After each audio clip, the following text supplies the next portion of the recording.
Hey Canada, I'm Wab Kinew. I know I'm not your boyfriend, but wouldn't mind being your man on the side. But for this thing to work, there's 5 things you're gonna have to stop saying about my people. First thing, alcohol.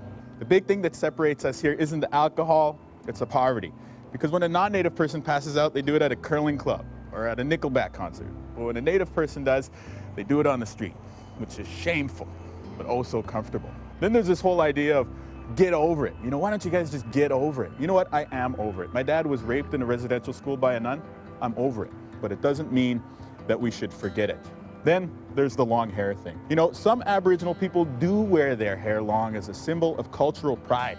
Those are the natives with beautiful long straight hair. For curly haired Ojibwe such as myself, hair clippers have been the greatest invention of the white man since the mirror. Then I often hear this question.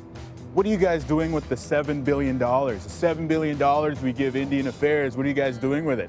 You know what? That money has to pay for a population the same size as New Brunswick. You know what New Brunswick spends on their population?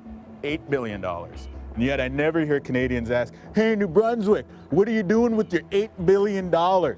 Finally, one of your favorites, taxes. Guess what? I'm a status Indian.